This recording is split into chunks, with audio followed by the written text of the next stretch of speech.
11 things not to include in your startup pitch. One of the things you learn pretty quickly when you start pitching investors is there's not a lot of information about what you shouldn't include in your startup pitch deck. So you're left to figure it out for yourself, and this can lead to mistakes that can cost you an investment. I don't want this to happen to you. In today's video, I'll explain, based on my experience, the 11 things not to include in your startup pitch, why you shouldn't include them, and what you should include in your startup pitch instead. I hope you like it. Hi, I'm Brett. On my channel, I help early stage startup CEOs like you raise money and grow your startup. So if this sounds like you, then hit the subscribe button and the bell so you get notified every time I release a new video. Let's get started. We'll go through the pitch deck in order, starting with the first slide in your deck, the cover slide. Don't put the version number on your cover slide.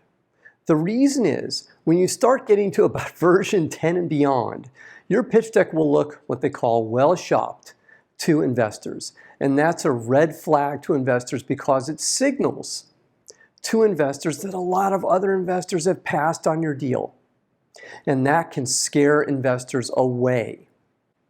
Instead, use the date you created the latest version of your pitch as a way to keep the version straight. The next slide is the problem slide. Don't include lots of text details that go in depth. The reason is that the problem slide and the solution slide that follows are your executive summary, and details are the enemy at this stage because you're trying to quickly hook investors. If you go too in-depth, you'll lose investors in the details. Instead, limit yourself to at most 3 bullets about the problem you're trying to solve, just like Airbnb did in this example. Let's move on to the solution slide.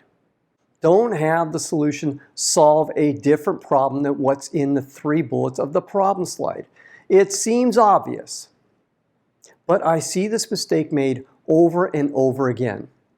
It makes your pitch feel disjointed and you lose your audience in the process. Instead, you want each bullet on your solution slide to solve one of the problems listed in the bullets on the problem slide. Again, just like Airbnb did. Let's move on to the team slide. Do not add advisors onto your team slide.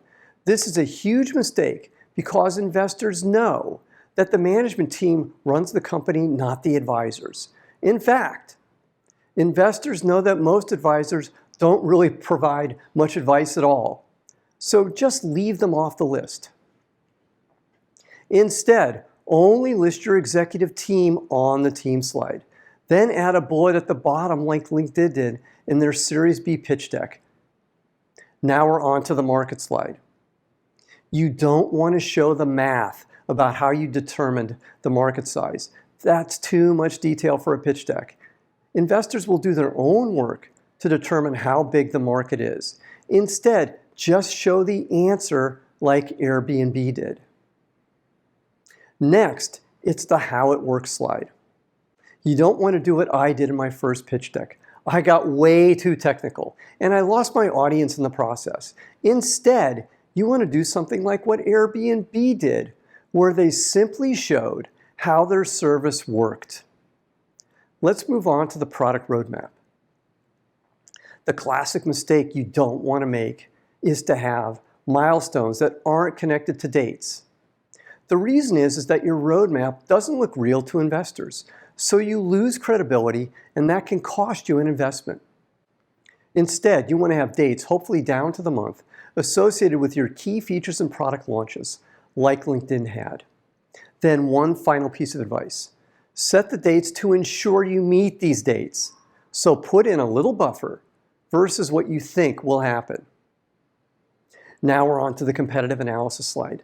This slide is so important because you can build huge credibility and come across as the expert on this slide if you do it right. The wrong way is to only list a few competitors. It makes you look like you're hiding information from your investors, and that's a bad look. The right way to do this is to include all your competitors like LinkedIn did. You build credibility, explain exactly the niche you're trying to fill, you position yourself as the expert in the space, and you appear unafraid of the competition. That's how you move towards an investment. Now, let's move to the go-to-market strategy. The killer mistake is to have a go-to-market strategy that appears like a laundry list. In other words, we might try this and we might try that. It's a clear indication to investors that you haven't put in the time necessary to develop a go-to-market strategy. Instead, you want to do something like what Airbnb did. They had 3 clear strategies they were pursuing. So keep it simple and make it clear exactly the way you will get customers. Now we're on to the business model slide. On this slide, you do not want to have a complex business model that no one understands. You're trying to explain how you make money. This should be easy and simple to understand, just like it was for Airbnb. Now we're on to the last slide in the deck, your financial slide. I'm old school regarding the financial slide, so I'm going to tell you to do what everybody else is not doing these days. Don't do the silly up to the right graphs that everybody does. The problem is that there's no real information in the graph to help investors. And from my experience, the easier you make it to understand your company, the more likely you will be to raise money. Instead, you want a simple income statement with a couple of extras like cash and headcount. LinkedIn's financial slide is a great example of what to do. Now an investor has a complete financial picture of your company on one slide. Now, if this content is resonating with you, then please hit the like button right now. One final thought. Don't waste your money on a designer to pretty up your slide deck. Many times your message gets lost behind the fancy graphics. Instead, just have a simple white background with minimal text and simple graphics. That's all you need. Now, what did you learn from today's video? Put your answer in the comments column below today's video. And if you have any questions, put them in the comments column too, and I'll be happy to answer them for you. Now, I have one more thing for you today.